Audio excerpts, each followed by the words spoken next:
Good afternoon students. ये specific session है for discussing case studies on Indian contract act. ये specifically CA foundation के students के लिए, और क्योंकि सीएस एग्जीक्यूटिव लेवल पे भी होता है, सीएस फाउंडेशन में भी है बट उनके लिए एमसीक्यू बेस्ड है। एग्जीक्यूटिव के स्टूडेंट्स भी अगर चाहें तो इसको रेफर कर सकते हैं।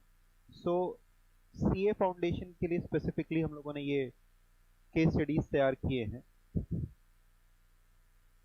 ये केस स्टडीज हमने आपके आरटीपी से पिकअप किया है, जो आपके रिवीजन टेस्ट पेपर्स होते हैं वहां से पिकअप किए हैं।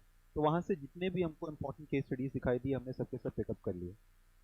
आज के सेशन के थ्रू हम लोग क्या सीखना चाहते हैं या इसको कैसे करके आपको अटेंड करना चाहिए। तो आपको कोशिश करनी चाहिए कि सबसे पहले तो आप कॉन्ट्रैक्ट एक्ट अच्छे से पढ़ लें। आज आप लोग जितने भी लोग आए हुए हैं आई होप आप लोग पढ़ करके आए होंगे, ठीक है।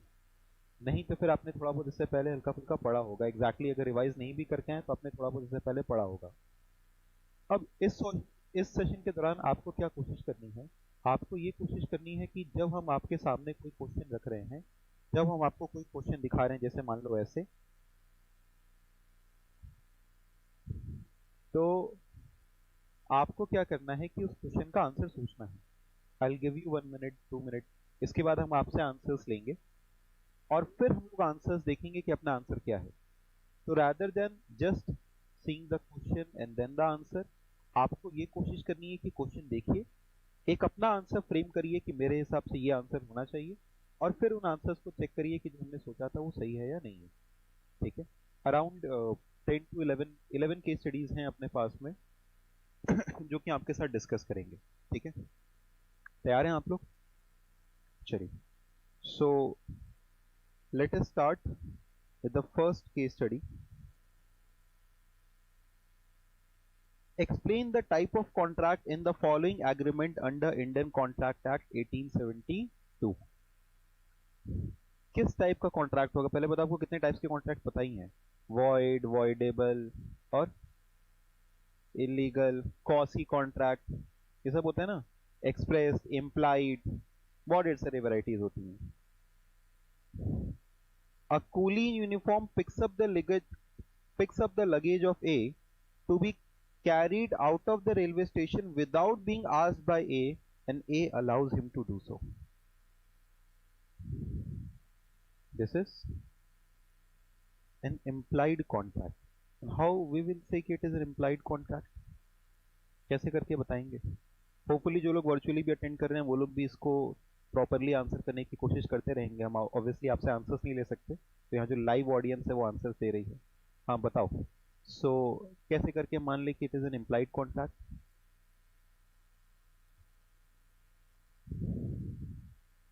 ठीक है, a contract can be implied by law और it can be implied by actions, ठीक है। So it is implied by action and that has to be written in your paper.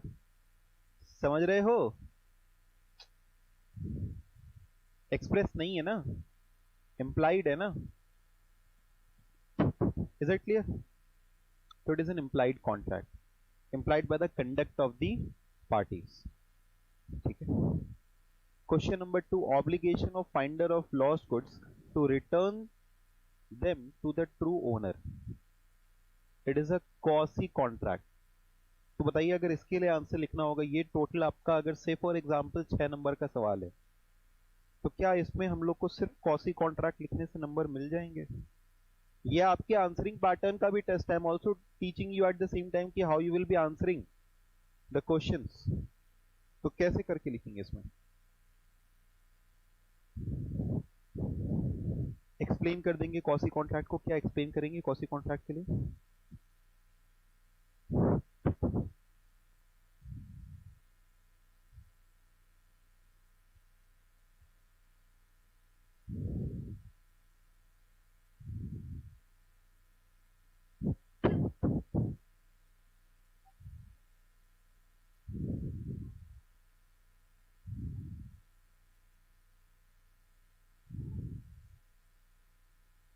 ठीक है। So quasi contract is not an actual contract but it is enforceable by law, ठीक है।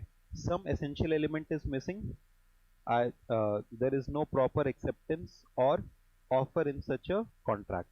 ठीक है. In the given case, sorry, for the finder of a lost goods, the contract is called as a quasi contract because there is no actual contract between the finder of the lost goods and the owner of the goods. The finder of lost goods is in the same position as a bailey. या पढ़ा है आपने? कुछ पढ़ा है ऐसा कि जो फाइंडर ऑफ लॉस्ट गुड्स होता है, he is in the same position as a bailee. Bailor bailee जैसा आपने कुछ सुना होगा. ठीक है, तो he is in the same position as a bailee. फिर इसके बाद और जो इसके अंदर में होता है, सुना है कि नहीं सुना है इसके बारे में? फिर इसके बाद फाइंडर ऑफ लॉस्ट गुड्स से जुड़े हुए और भी बहुत ढेर सारे केस स्टडीज आते हैं. ठीक है, कि अगर वो बेली है तो उसकी क्या रिस्पॉन्सिबिलिटी बनती है, उसके पास में क्या पावर्स हैं, वो अपने खर्चों को रिकवर कर सकता है, वो उसके ट्रू ओनर को खोजने में जो भी खर्चे लगा रहा है उसको रिकवर कर सकता है. ठीक है, but he will have to keep the goods in the same way as a man of ordinary prudence would have kept the goods. ठीक है, ये सारी चीजें फाइंडर ऑफ लॉस्ट गुड्स से जुड़ी हुई थी. यहां पे तो अपना आंसर सिंपल था. थर्ड क्या है? A contracts with B, owner of the factory, for the supply of 10 tons of sugar, but before the supply is effected, the fire caught in the factory and everything was destroyed. It is a void contract. Why it is a void contract? Because goods are not delivered.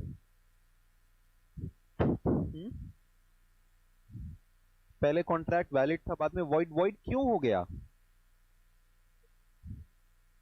Yes, the word is impossibility. Because of impossibility of performance. ठीक है, because of, अच्छा, और appropriate, supervening impossibility. It was possible in the initial phase, but later on it became impossible. क्यों impossible हो गया? Impossible can be because of various reasons, because of any natural cause, because of commercial impossibility. It can become impossible because of various reasons. ठीक है, but because of impossibility of performance of a contract, the contract in this case has become void. The contract is void. ठीक है, it has become void. And what is a void contract? A void contract is a contract which is not enforceable by law. ठीक है, ceases to be enforceable by law. और देखते हैं इसका answer कैसे कैसे लिखा हुआ है. फर्स्ट पार्ट देखना. It is an implied contract and a must pay. First वाला क्या था? Picks up the bag. It is an implied contract and a must pay for the services of the coolie. Implied contract come into existence by implication. तो देखो इन्होंने कितने शानदार ढंग से लिखा है. अब सोचिए इसमें अच्छी बातें क्या रही. हमसे लास्ट में क्या पूछ रहा था कि बताओ पहले टाइप ऑफ कॉन्ट्रैक्ट क्या है, तो इन्होंने स्टार्टिंग में बता दिया कि ये कैसा टाइप ऑफ कॉन्ट्रैक्ट है, एम्प्लॉयड कॉन्ट्रैक्ट है. और फिर इन्होंने कहा कि ए haves to pay for the services of the coolie. एक और कंक्लूजन इन्होंने साथ साथ में लिख दिया. फिर इन्होंने इम्प्लाइड कॉन्ट्रैक्ट को समझाया. क्या? Implied contract come into existence by implication. Most often the implication is by law और by action. Section 9 of the Indian Contract Act contemplates such implied contracts when it lays down that insofar as such proposal or acceptance is made otherwise than in words. ठीक है, अगर आप इतना कुछ न भी याद रख पाए, इतना तो याद रख सकते हैं. An implied contract is a contract which is made otherwise than by words. The promise is said to be implied. Next, obligation of a finder of lost goods. देखो इन्होंने क्या कहा. ये थोड़ा सा वर्डिंग हमको उतनी अच्छी हालांकि नहीं लगी थी, बट क्या वर्डिंग थी? Obligation of finder of lost goods to return them to the true owner cannot be said to arise out of a contract. तो एक बार के लिए पढ़ने में ये इंटरप्रिटेशन आ सकता है, it is not a contract. No, it is a contract, but this obligation does not arise out of a contract. ये कॉन्ट्रैक्ट की वजह से ऑब्लिगेशन नहीं आती. As there is neither an offer, these are said to be क्या? ठीक है, clear है? quasi contract is not an actual contract but it resembles a contract. It is created by law under certain circumstances. I am not saying कि आपको as it is लिखना है. But हाँ, इनके पैटर्न को हमको समझना चाहिए कि इस तरीके के सवाल पूछते हैं तो हमें पहले एक अपना जवाब साफ साफ देना चाहिए, फिर जिस बारे में कहा गया हमको उसको समझाना चाहिए। ठीक है। थर्ड देखना क्या है, the above contract is void contract. फिर क्या होता है वॉइड कॉन्ट्रैक्ट, इन्होंने वॉइड कॉन्ट्रैक्ट की डेफिनेशन लिख दी, या आपने भी पढ़ा होगा वॉइड कॉन्ट्रैक्ट की यही डेफिनेशन होती है। ठीक है, बोलो क्लियर है, पक्का? चलो ये आप लोग कर पाए थे। नेक्स्ट क्वेश्चन ये रहा आपके सामने, explain the concept of misrepresentation in the matters of contract. ठीक है, बता देंगे। फिर देखो क्या है, Sohan induced Suraj to buy his motorcycle, saying that it was in a very good condition. Sohan ने कहा सूरज से कि भाई हमारी मोटरसाइकिल खरीद लो, बहुत बढ़िया कंडीशन में है। ठीक है। आफ्टर टेकिंग द मोटरसाइकिल, सूरज ने मोटरसाइकिल ले भी ली। सूरज ने कंप्लेन किया कि इसमें बहुत ढेर सारे डिफेक्ट्स हैं, न तो इसका हॉर्न बज रहा है, न फिर गियर चेंज हो रहा है, कुछ नहीं हो रहा है इस मोटरसाइकिल में, तो बहुत दिक्कत है। ठीक है। Sohan propose to get it repaired and promise to pay 40% of the cost of repairs। Sohan ने कहा कोई बात नहीं, इसको बनवा लो, और जो भी खर्च पड़ेगा ना उसका 40% हम देंगे। Sohan propose to get it repaired. After a few days the motorcycle did not work at all. उसने बनवा लिया गाड़ी, और कुछ दिन बाद वो मोटरसाइकिल वर्क ही नहीं की। अब आपसे पूछ रहा है, now Suraj wants to rescind the contract. अब वो कॉन्ट्रैक्ट कैंसिल करना चाह रहा है, वो कह रहा है कि लाओ मेरा पैसा वापस, ये कॉन्ट्रैक्ट कैंसिल। क्या वो कर सकता है ऐसा या नहीं कर सकता है? ये मिसरिप्रेजेंटेशन है या नहीं है? अगर मिसरिप्रेजेंटेशन है तो कॉन्ट्रैक्ट तो वॉइडेबल है, वो कैंसिल कर सकता है।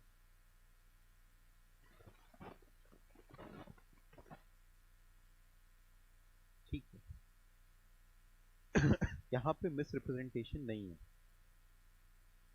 क्यों नहीं है?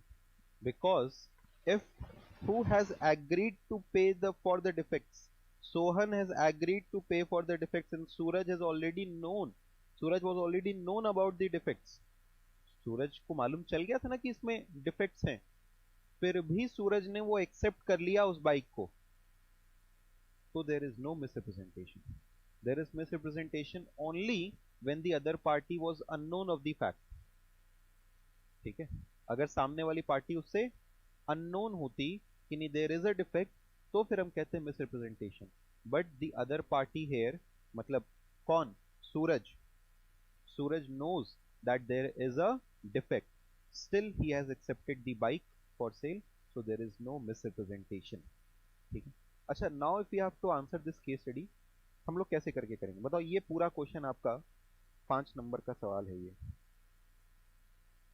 कैसे करके जवाब दिया जाएगा इसका? बोलो। सबसे पहले तुमसे पूछा है मिसरिप्रेजेंटेशन समझाओ, तो मिसरिप्रेजेंटेशन समझाएंगे उसको, है कि नहीं?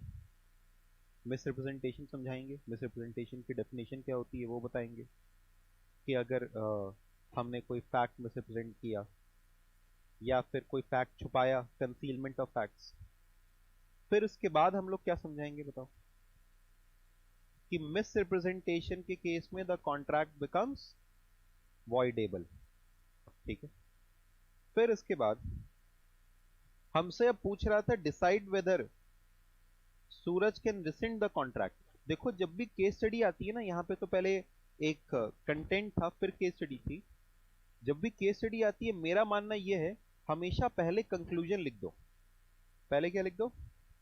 कंक्लूजन लिख दो। तो पहले आप बताओ, यहां पे क्या सूरज इस कॉन्ट्रैक्ट को रिसेंड कर सकता है? नहीं कर सकता। तो हम पहले एक अलग सा पैरा बना करके ना कंक्लूजन लिख देंगे, इन द गिवन प्रॉब्लम या इन the given case study Suraj can not resend the contract. ठीक है, अंडरलाइन करके दिखा देंगे, देखो हमने सही कंक्लूजन पकड़ लिया है। अब हम उसको एक एक करके बताएंगे प्रोविजन। ठीक है, कि इन द गिवन सिनेरियो, हम मिसरिप्रेजेंटेशन समझाते हैं बट पहले ही समझा चुके हैं, तो मिसरिप्रेजेंटेशन समझाने वाला पार्ट कट हो गया। अब हम समझाएंगे in the given scenario Suraj was already knowing the fact that there is a problem in the bike or there is defect in the bike. This can be proven from the fact, this can be proven from the fact that even Sohan had agreed to pay 40% of the repair cost, ठीक है। So in the given case there is no misrepresentation and the contract can not be rescinded, हम इसको resend नहीं कर सकते। आओ देखते हैं।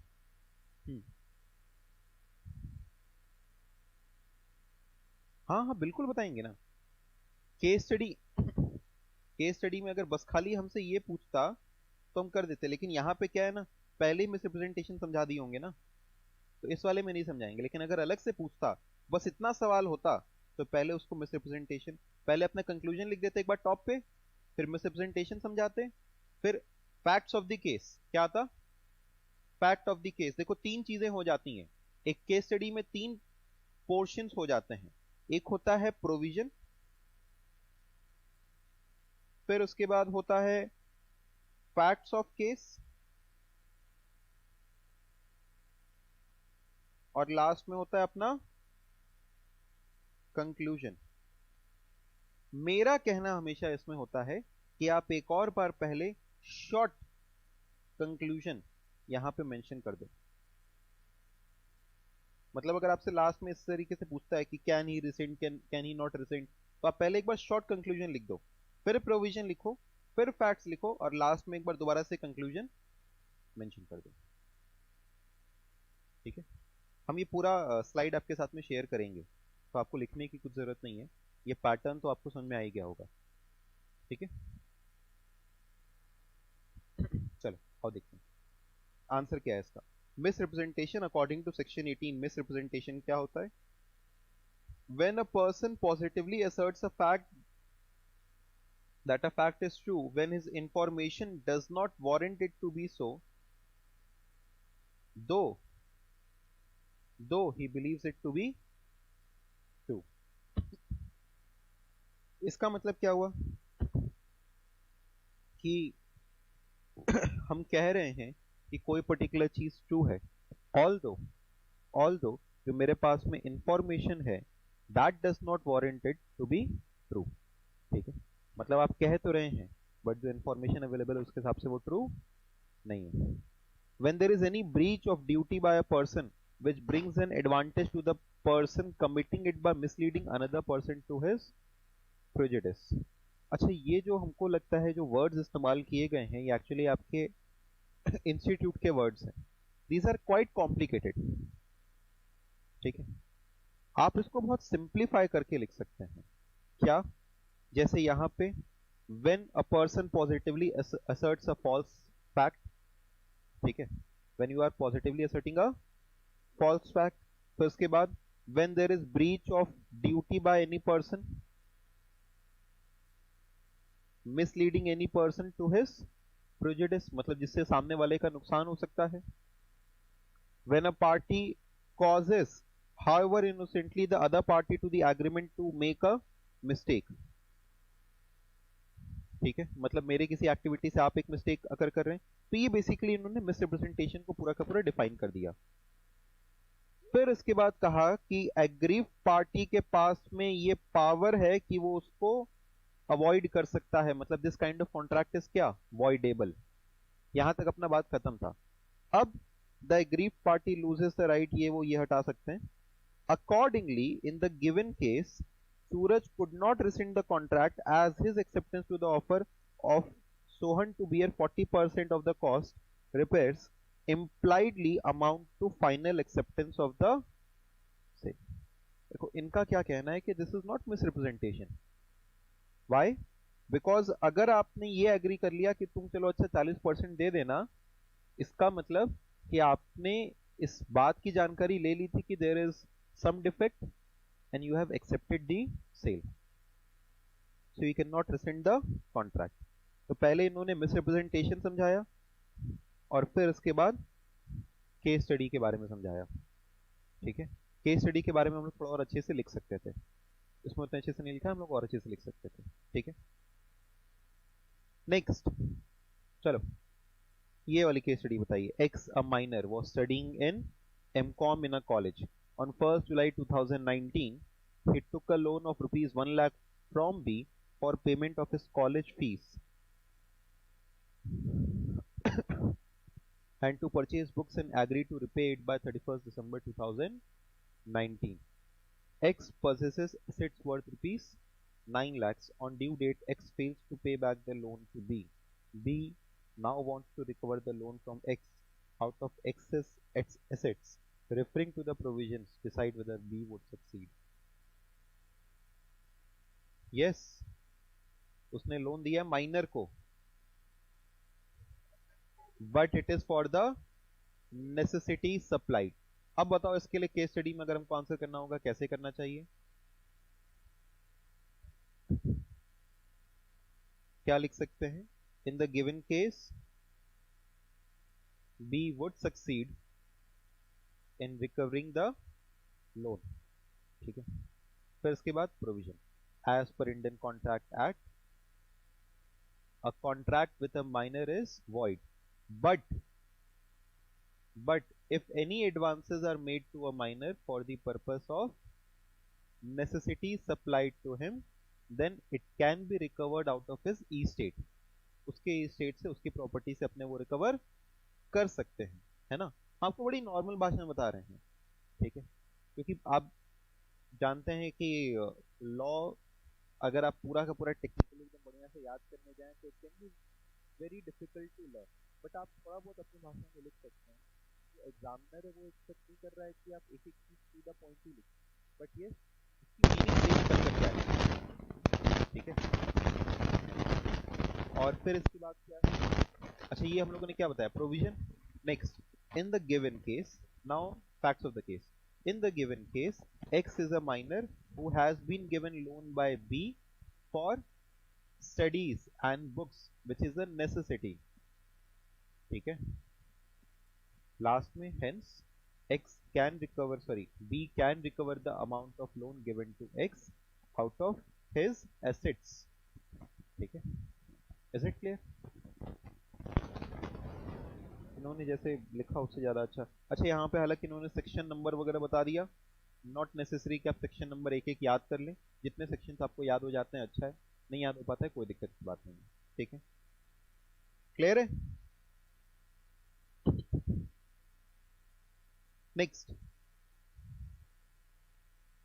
A sends an offer to B to sell his second car for rupees 1,40,000 with a condition that if B does not reply within a week, he मतलब A shall treat the offer as accepted. Is A correct in his proposition?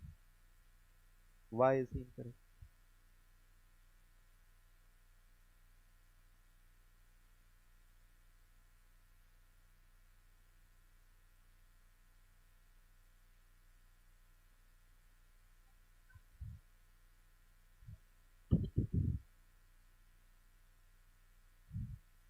हमको सिर्फ साफ साफ इतना बताएं कि क्या ये एक ऑफर वैलिड है या इनवैलिड है, या ये इनवैलिड है. सिंपल सा रीजन इसका हम लोग यही कहेंगे कि there can not be an off, मतलब एक जैसा आपने कहा mere silence is not an acceptance, and there can not be such an offer जिसमें कि आप कोई ऐसा कंडीशन लगा दें कि if you are not doing something then it shall be amounting to acceptance. ठीक है, इसके लिए भी आपका एक पर्टिकुलर कोई प्रोविजन है. I am not remembering the exact provision, but you can not have such a condition. एक जनरल चीज याद रखना, you can not have such a condition not doing which shall amount to acceptance. ठीक है, acceptance can not be in a way कि अगर आपने ये नहीं किया तो फिर हम उसको एक्सेप्टेंस मान लेंगे. ठीक है, is it clear? So in the similar way, your not doing of something shall not amount to acceptance. Acceptance of an offer cannot be implied merely from the silence of the offer, even if it is expressively stated in the offer itself. Unless the offeree has by previous conduct indicated that his silence amount to acceptance, it cannot be taken as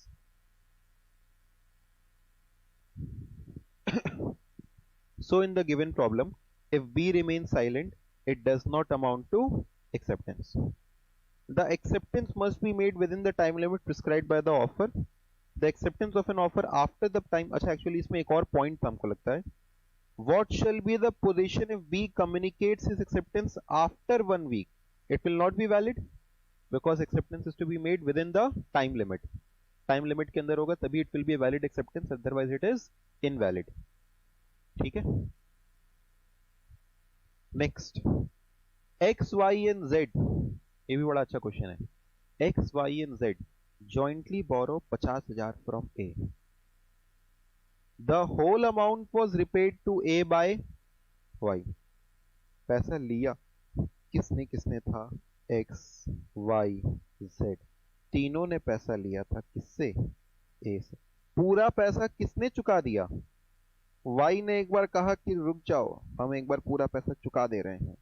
ठीक है. जैसे कई बार होता है जब तीन दोस्त hotel में खाने जाते हैं तो एक दोस्त एक बार के लिए पूरा बिल भर देता है, फिर बाहर निकल के हिसाब किताब होता है. बताओ तुम्हारा कितना हुआ, तुम्हारा कितना हुआ. तुम लोग के साथ हुआ है कि नहीं? नहीं हुआ है. हुआ है, कोई बात नहीं. Y can recover the contribution from X and Z. क्या ऐसा क्यों? यस सर, बस मजे से कह दिया यस. लिखा ना एग्जाम में यस सर. तो एक पैसा तो एक ने भर दिया ना. हाँ ठीक है. The liability of every promisor or promisee is individual. Promisor is individual as well as joint. ठीक है. इंडिविजुअली भी रिस्पॉन्सिबल होते हैं और जॉइंटली भी रिस्पॉन्सिबल होते हैं. ठीक है. एंड इफ एनी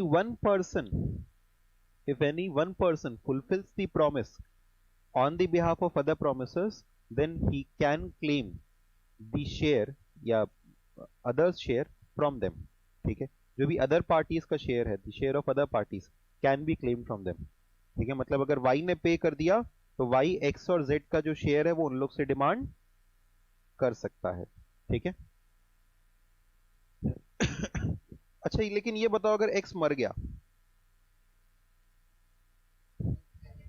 इसके लीगल रिप्रेजेंटेटिव से ले लेंगे?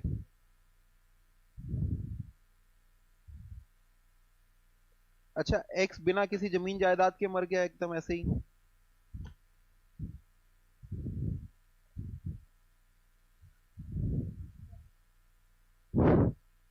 हाँ ठीक है. यस एग्जैक्टली, बिल्कुल सही मालूम है आप लोग को कि अगर देखो, अगर y ने पे कर दिया तो y x और z से रिकवर कर सकता है. ठीक है. फिर क्या अगर x मर गया तो उसके लीगल रिप्रेजेंटेटिव से कर सकते हैं? हाँ जी. अगर x मर गया तो इसके लीगल रिप्रेजेंटेटिव से भी कर सकते हैं. Y can recover the contribution from assets in case Z becomes insolvent. अगर Z insolvent हो गया तो क्या Y can recover the contribution from assets in case Z becomes insolvent? ये हमको थोड़ा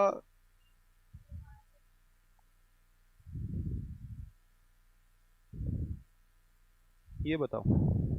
Y can recover the contribution from assets in case Z becomes insolvent. Yes. नहीं, हम क्या Z से कर सकते हैं? देखो, insolvent हो जाने का exactly मतलब ये भी नहीं होता है कि आपके पास कुछ नहीं बचा. insolvent होने का मतलब ये कि आपकी liabilities आपके assets से ज्यादा हो गई हैं. ठीक है. तो होता क्या है बेसिकली, जब आप insolvent हो जाते हैं, हो ना काश, लेकिन जब कोई insolvent हो जाता है तो उसकी लायबिलिटीज ज्यादा हो जाती हैं, एसेट्स कम हो जाता है, तो फिर द कॉन्ट्रैक्ट्स बिकम वॉइड. है ना. No further contracts can be made. आप और कोई कॉन्ट्रैक्ट नहीं कर सकते हैं during the period of insolvency. But जो उसके पास ऑलरेडी एसेट्स हैं वहां से हम क्लेम कर सकते हैं. वहां से हम क्लेम कर सकते हैं. क्या क्लेम कर सकते हैं? अपने जो शेयर है, जो अपना अमाउंट है, उसको हम क्लेम कर सकते हैं. अगर कोई एसेट भी नहीं बचा तो नहीं ले सकते भाई. तब कहां से लेंगे? लेकिन क्या उसके एसेट्स में से रिकवर कर सकते हैं? हाँ जी, उसके एसेट्स में रिकवर कर लेंगे. और चलो एक बार देखते हैं.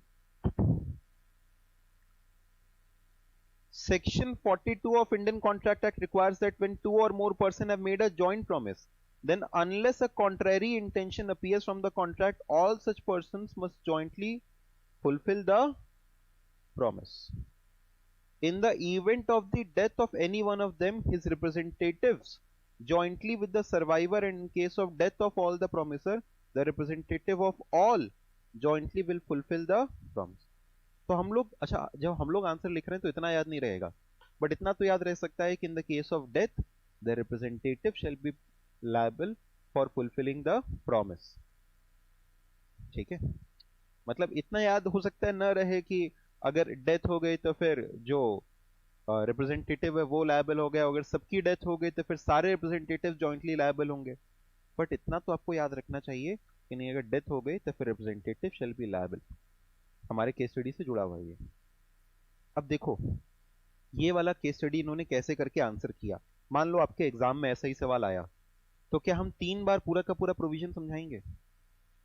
नहीं, हमने एक बार ऊपर में पूरा का पूरा प्रोविजन समझा दिया, बढ़िया से जो जो पॉइंट्स हमको लग रहे थे हमने समझा दिए. ठीक है, तीनों पॉइंट से जुड़े हुए एक एक पॉइंट हमने समझा दिए. जैसे हमसे पूछ रहा था कि क्या हम दूसरों से रिकवर कर सकते हैं, तो ये टॉपिक हमने समझा दिया. फिर हमसे पूछ रहा था कि क्या लीगल रिप्रेजेंटेटिव से ले सकते हैं, वो भी हमने समझा दिया.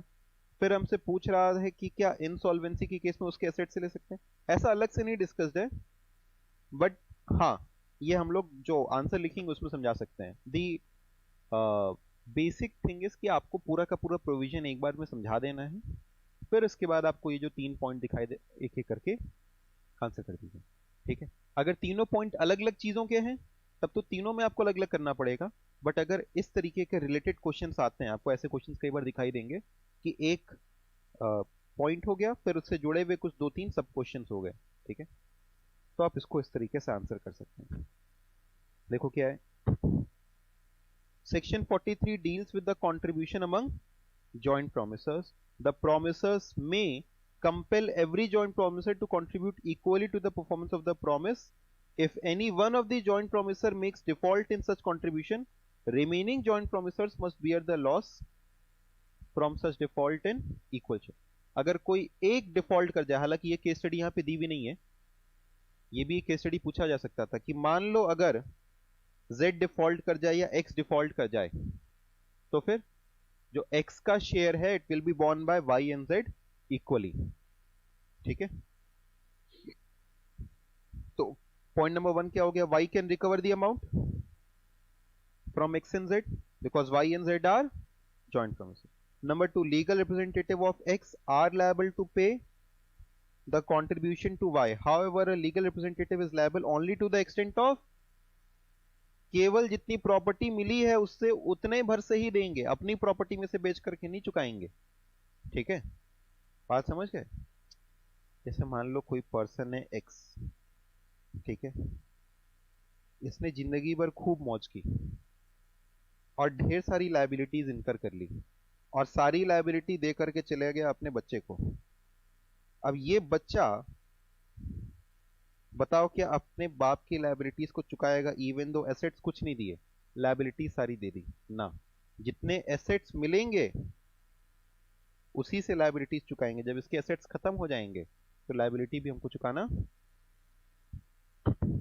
नेक्स्ट, ये वाला केस स्टडी तुम लोग को बड़ा मजा आएगा. अब कहेंगे हाँ सर यही तो होता है, टीचर का तो यही काम है. A student was induced by his teacher to sell his brand new car. Anybody has purchased it recently? तो बताओ. A student was induced by his teacher to sell his brand new car to the later मतलब कौन? Teacher. At less than the purchase price to secure more marks in the examination. समझ रहे हो? आपके test की कॉपियां check हो रही हैं, नंबर बढ़वाना हो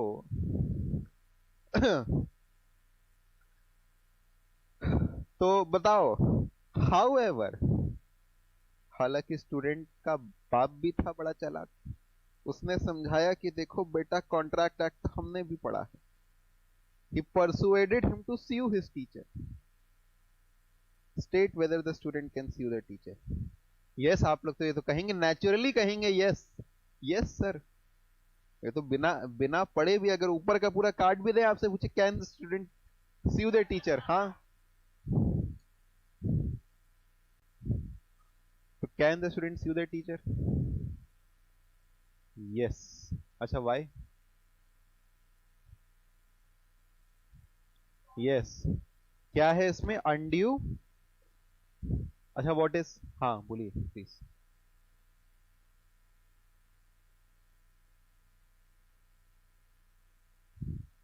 ठीक है, और अनड्यू इन्फ्लुएंस क्या होता है एग्जैक्टली?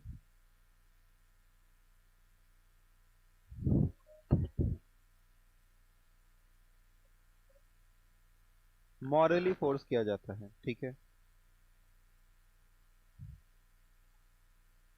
फ्यूडिशियरी रिलेशनशिप, रिलेशनशिप नहीं कहेंगे, फ्यूडिशियरी रिलेशनशिप, ठीक है।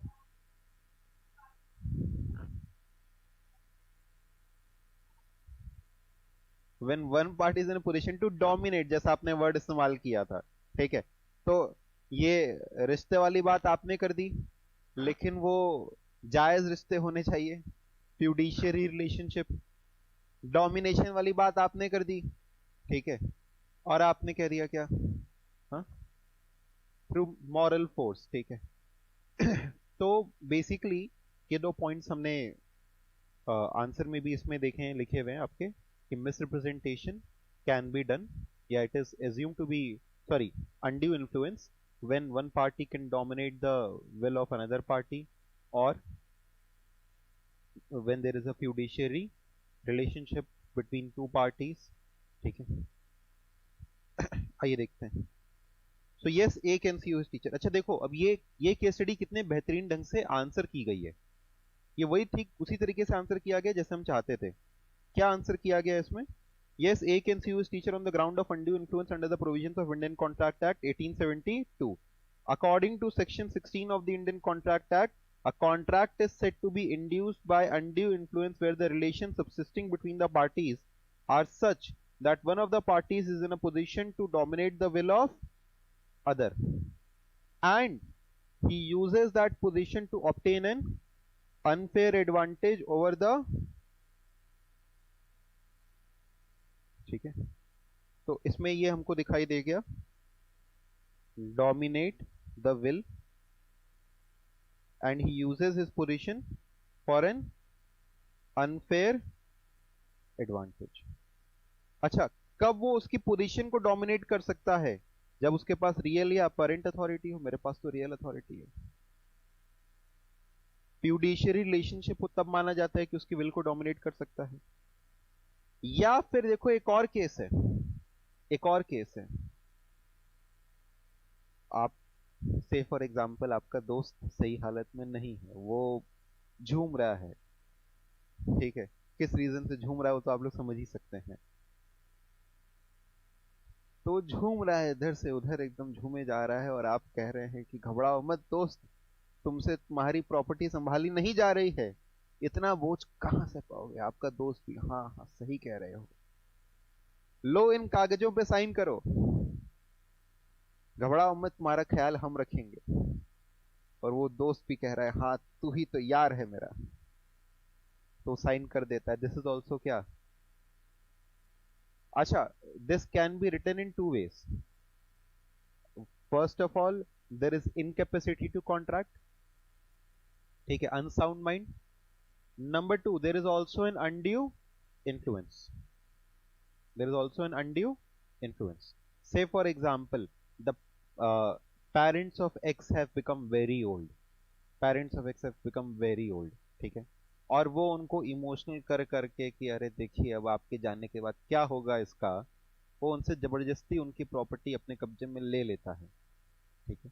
This can also come under undue influence. देखना एक बार क्या लिखा हुआ है, when he makes a contract with a person whose mental capacity is temporarily or permanently affected by reason of age, illness, या mental या body distress, ठीक है। For example, an old illiterate person, all that will come under क्या? Undue influence. So a contract brought as a result of coercion, हम कह सकते हैं इसे undue influence। coercion is some other, I'll not suggest you to write down exactly coercion, आप अच्छा बाद में लिखा है इन्होंने, अनड्यू इन्फ्लुएंस, फ्रॉड और मिसरिप्रेजेंटेशन, ये सभी के सभी क्या होते हैं, वॉइडेबल। तो in that case it is avoidable contract. तो कौन चाहे तो इस कॉन्ट्रैक्ट को रिसिंड कर सकता है, स्टूडेंट चाहे तो इस कॉन्ट्रैक्ट को रिसिंड कर सकता है। नेक्स्ट ये भी देखना, ये केस स्टडी एक तो आपके आरटीपी में थी, ये लॉ में भी लिखी हुई है, मतलब कॉन्ट्रैक्ट एक्ट में भी ये लिखी हुई है। ठीक है, तो कॉन्ट्रैक्ट एक्ट में भी ये लिखी हुई है case study. P sells by auction to Q a horse which P knows to be unsound. Horse appears to be sound but P knows about the unsoundness of the horse. Is this contract valid? क्या ये contract valid है? क्या ये contract valid है? No, this contract is not valid. Why is it not valid? हाँ, तो उसको बता देना चाहिए था, नहीं बताना चाहिए था, बता देना चाहिए था। कितना गलत किया बताओ। अरे आप सवाल समझे, कुछ लोग तो सवाल ही नहीं समझे। कुछ लोग सोच रहे हैं चल क्या रहा है जिंदगी में, कहां से ये घोड़ा और कभी कार कभी बाइक कुछ भी आ जा रहा है। ये बताओ किसने सेल किया? पी ने सेल किया किसको? क्यू को। एक घोड़ा बेचा है और पी जानता था कि ये घोड़ा सुन नहीं सकता, ये घोड़ा सुन नहीं सकता, ये पी जानता है, फिर भी उस घोड़े को बेच दिया। और बेचते वक्त ये बताया नहीं कि देखो ये घोड़ा सुन नहीं सकता। अब बताओ ये कॉन्ट्रैक्ट वैलिड या इनवैलिड? हाँ, ये वैलिड है, ये वैलिड है। क्यों ये वैलिड है? बिकॉज बिकॉज हम ये ड्यूटी इंपोज नहीं कर सकते कि इसको सब कुछ बता देना चाहिए था। You are not in a duty, मतलब इसके लिए बहुत अच्छे वर्डिंग्स इस्तेमाल किएगा, आपको ये पढ़ाते हैं, जैसे सुनना, देखना। Mayor silence is not fraud, mayor silence is not fraud. ठीक है, ये एग्जैक्टली लॉ की केस स्टडी है। तो फिर मतलब कॉन्ट्रैक्ट एक्ट में भी लिखा हुआ, you can not deny the answer. हाँ, आप हो सकता है सेल ऑफ गुड्स एक्ट में कुछ चीजें पढ़ करके सोच रहे हो कि नहीं सर उसमें रिस्पॉन्सिबिलिटी थी सेलर की भी, हाँ, बट हाँ,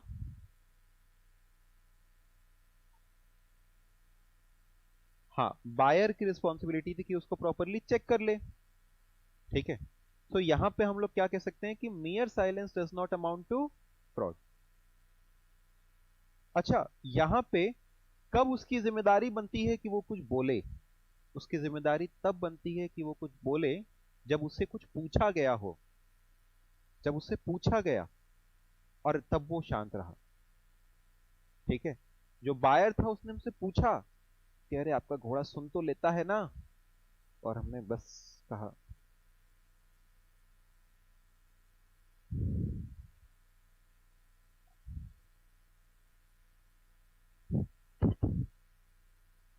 horse appears to be sound. हमने थोड़ी हॉर्स को ऐसे करके उस पर स्टिकर चिपका दिया था ये घोड़ा सुनता है, उसको जैसा भी दिखाई दिया तो दिया। हमने कुछ अपनी तरफ से मिसरिप्रेजेंटेशन या फ्रॉड किया क्या? हमने कुछ नहीं किया। हमने कुछ झूठ बोला? कुछ झूठ नहीं बोला। हम बस शांत रहे। तो मेरा शांत रहना फ्रॉड नहीं है, अनटिल अनलेस बोलना जरूरी हो। ठीक है, अनटिल अनलेस बोलना जरूरी। और बोलना कब जरूरी होगा? When a question was being asked. ठीक है, fraud is active concealment of facts, fraud is an active concealment of facts. ठीक है, मतलब आपने जबरदस्ती कुछ चीजों को छुपाने की कोशिश की, और when the silence was maintained when there was duty to speak, but here there was no duty to speak। मेरी कोई ड्यूटी नहीं बनती थी कि हम घोड़ा बेचते वक्त बताएं देखो ये सुनता नहीं है, ये सुनता नहीं है, सुनता नहीं। there was no duty to speak। ठीक है, so this will be a valid contract। but अब ये एक और अजीब चीज है। if P says nothing to Q who is P's daughter who has just come of age, मतलब अभी अभी बस उसने अपना माइनॉरिटी छोड़ करके मेजॉरिटी अटेन किया है, ठीक है, बस just come of age and Q is P's daughter. अब उसको उससे बताना चाहिए था सर अब ऐसा क्या अलग हो गया, there is a fiduciary relationship, there is a, और ऐसा माना गया कि if there is a fiduciary relationship this fact must have been disclosed, this fact must have been disclosed. इसमें हम लोग ये कह सकते हैं कि if there is a fiduciary relationship, कई बार जब अपने जान पहचान में कोई चीज लेने जाते हैं या खरीदने जाते हैं, आप मान के चलते हैं कि सामने वाला हमको सब सही देगा, है कि नहीं, तो आप बहुत सी चीजों को विश्वास कर लेते हैं सामने वाले के ऊपर। सिमिलरली यहां पे देर इज अ फ्यूडिशियरी रिलेशनशिप, वो बच्ची है किसकी,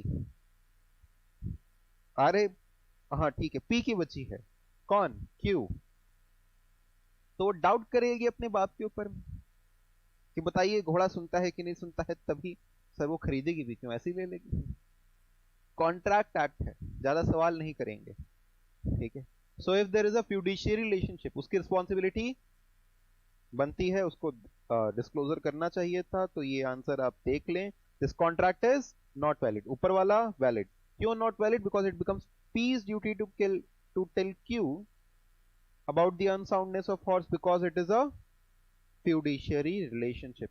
अच्छा, if Q says to P, if you do not deny it, अगर तुमने मना नहीं किया हम मान लेंगे कि घोड़ा सुनता है, तो भैया डिनाई कर देना चाहिए था ना, again this is not valid, clear है, and this is amounting to क्या, फ्रॉड, ऊपर वाला भी क्या था, फ्रॉड, बट इससे ऊपर वाला it is not the duty of seller to disclose facts, so that was not a fraud, is it clear। फिर से आगे सुहन सूरज,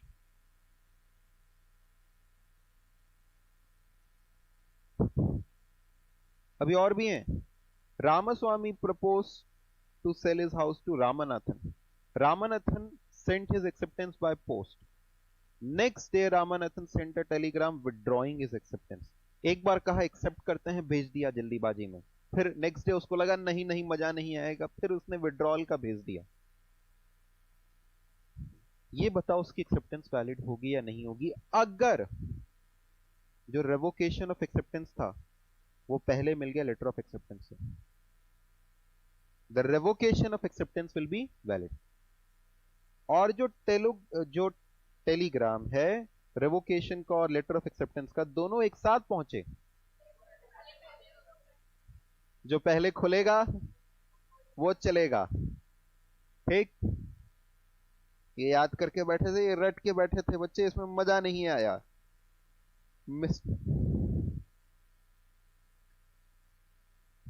mister Balwant an old man by a registered deed of gift granted certain land property to Miss Rima, his daughter. By the terms of the deed, it was stipulated that an annuity of rupees 20,000 should be paid every year to Mr. Sawant, who was brother of Mr. Balwant। हे भगवान कितने लोग हो गए, बलवंत की daughter है कौन, रीमा, और बलवंत का भाई है सीमा, अच्छा नहीं सावंत,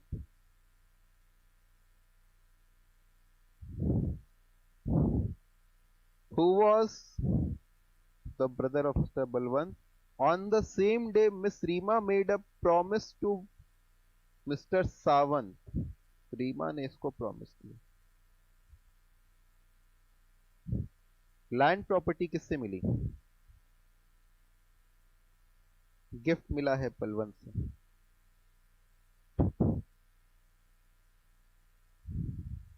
और ये Balwant, by the terms of the deed it was stipulated that an annuity of rupees every year to Mr. Sawant, ये every year कितना देगा, 20,000। On the same day, Miss Rima made a promise to Mr. Sawant and executed in his favor an agreement to give effect to the stipulation।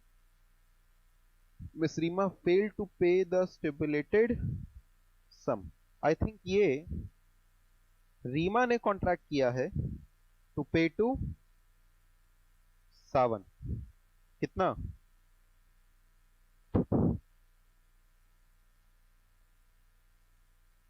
फिर इसके बाद In an action against her by Mr. Sawant, she contended that since Mr. Sawant had not furnished any consideration, he has no right of action.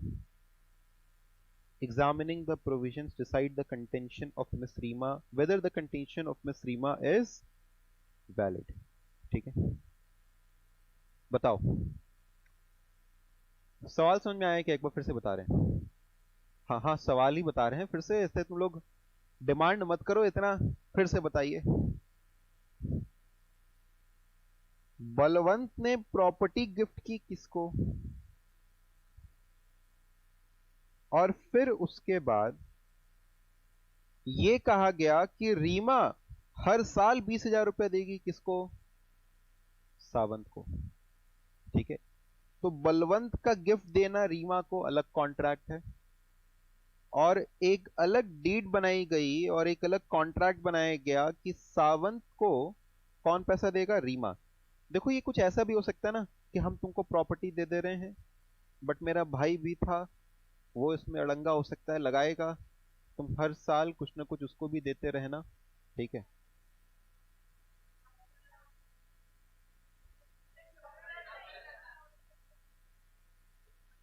ओ दीदी ना, do not try this in class.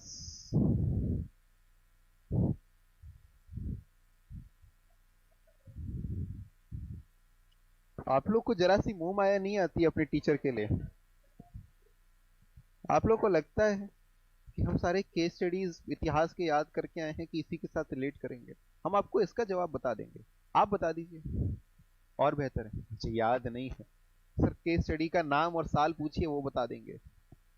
Yes बोलिए, valid होगा क्यों? देखो रीमा का क्या कहना है कि भाई कोई कंसिडरेशन तो था नहीं सावंत के साथ, सावंत से तो कुछ मिला नहीं जो मुश्किल लायबल हो।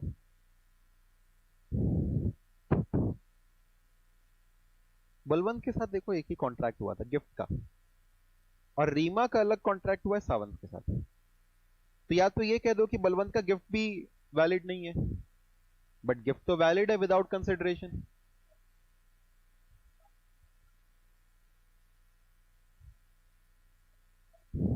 अच्छा सवाल समझ गया ना आप लोग? सवाल भी नहीं समझे? कोई ऐसा जो सवाल ही नहीं समझा?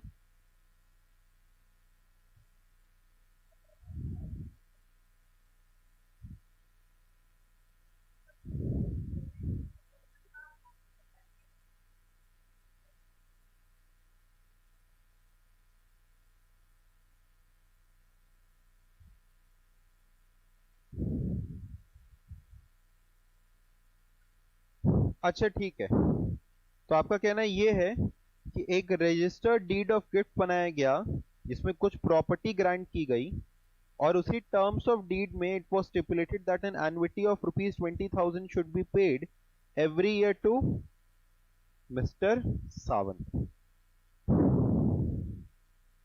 आइए इसका आंसर देखते हैं। In India, consideration may proceed from the promise or any other person who is not a party to contract.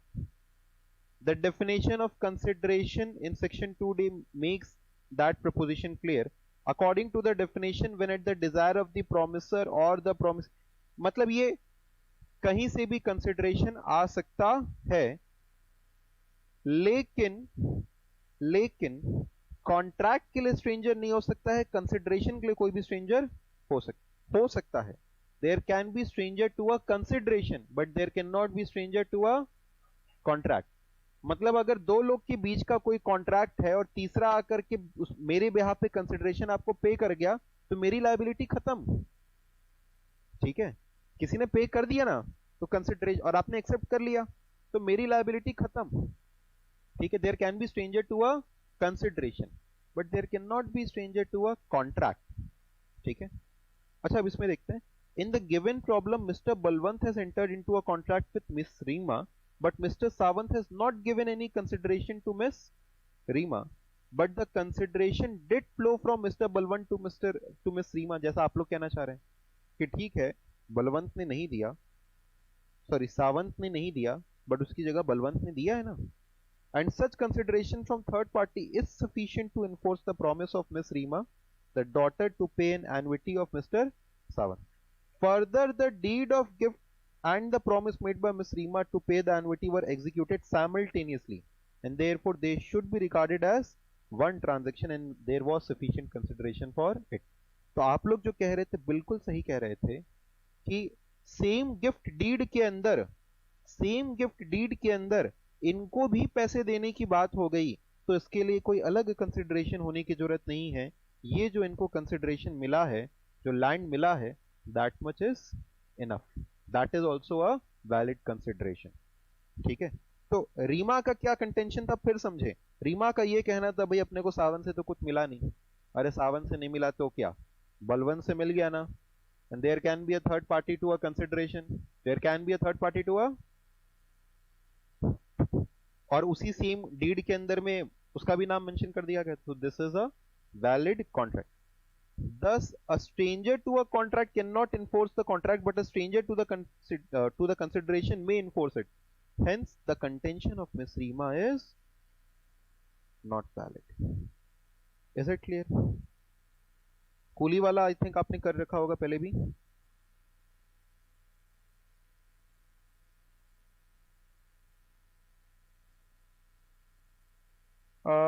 ये 2-3 और क्वेश्चंस हैं, ये हम आपको जो पीपीटी दे देंगे उसमें आप देख लेना। ठीक है, सो आई होप आज आपको एक फेयर आइडिया लग गया होगा इसके कुछ केस स्टडीज के बारे में, और मेनली कैसे आंसर करना है।